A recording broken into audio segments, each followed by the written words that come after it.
प्रधानमंत्री नरेंद्र मोदी ने दिल्ली के प्रगति मैदान में 7वीं बार परीक्षा पे चर्चा कार्यक्रम में बच्चों से बातचीत की। पीएम मोदी ने बच्चों की समस्याओं, कंपटीशन की भावना, अभिभावकों की चिंता, टाइम मैनेजमेंट जैसे कई सब्जेक्ट्स पर 2 घंटे तक चर्चा की। प्रधानमंत्री ने कहा कि निर्णय लेना सबसे जरूरी है। अनिर्णय या कंफ्यूजन की स्थिति अच्छी नहीं होती। प्रधानमंत्री ने यह भी कहा कि मैं हर चुनौती को चुनौती देता हूं। मुझे विश्वास है कि 140 करोड़ देशवासी मेरे साथ हैं। नमस्ते माननीय प्रधानमंत्री जी, मैं धीरज सुथार, मैं राजकीय उच्च माध्यमिक विद्यालय कोंडवा, राजसमंद, राजस्थान से हूँ। मैं 12वीं कक्षा में अध्ययनरत हूँ। मेरा प्रश्न यह है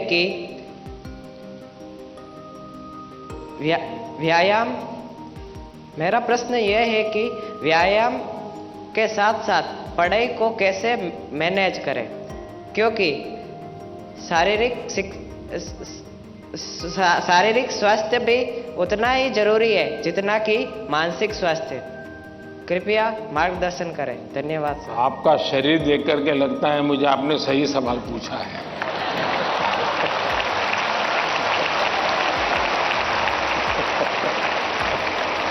और आपकी ये चिंता भी सही होगी।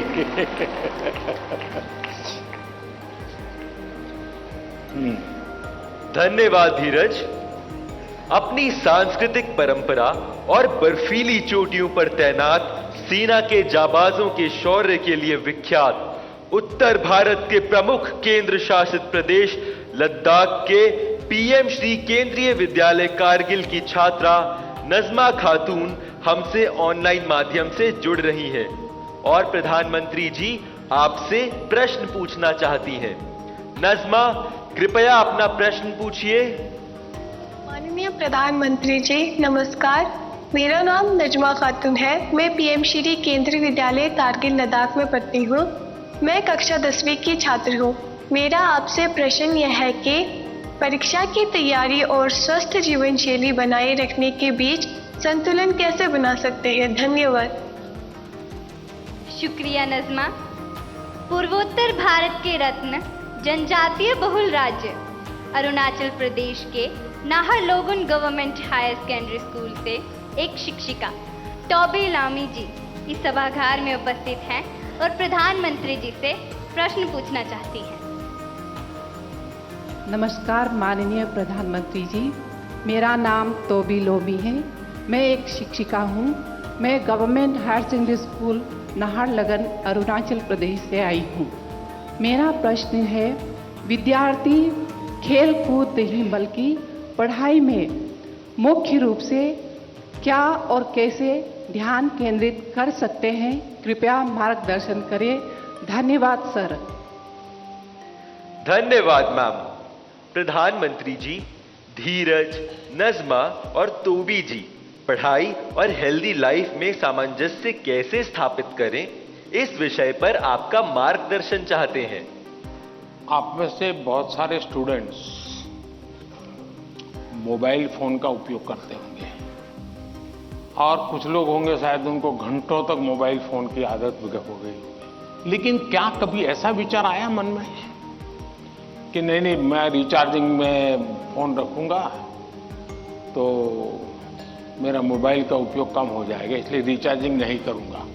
अगर रिचार्जिंग नहीं करूंगा तो मोबाइल काम करेगा क्या? करेगा क्या? तो मोबाइल जैसी चीज जो रोजमर्रा देखते हैं उसको भी चार्जिंग करना पड़ता है, नहीं करना पड़ता है? अरे जवाब तो दीजिए। रिचार्ज करना पड़ता है, नहीं करना पड़ता है?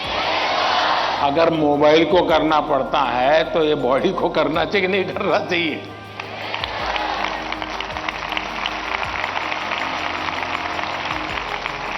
जैसे मोबाइल फोन में चार्जिंग ये मोबाइल की रिक्वायरमेंट है, वैसे हमारा शरीर का भी चार्जिंग ये शरीर की रिक्वायरमेंट है।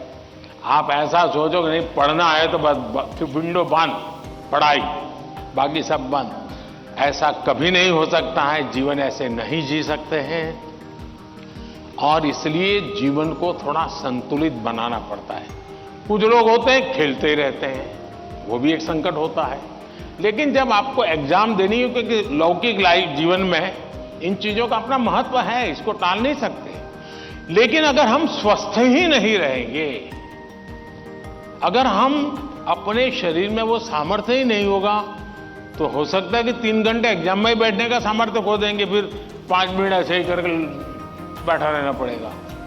और इसलिए स्वस्थ शरीर स्वस्थ मन के लिए भी बहुत जरूरी है। अब स्वस्थ शरीर का मतलब ये तो नहीं है कि आपको पहलवानी करनी है, ये आवश्यक नहीं है, लेकिन जीवन में कुछ नियमितताएं होती है। अब आप कभी सोचिए, कितना समय है जिसमें आप खुले आसमान के नीचे सनलाइट में बिताए हो। अगर आप चलो पढ़ना भी है तो किताब लेकर के सनलाइट में बैठो ना भाई थोड़ी देर। कभी कभी बॉडी को रिचार्ज करने में सनलाइट भी बहुत जरूरी होता है।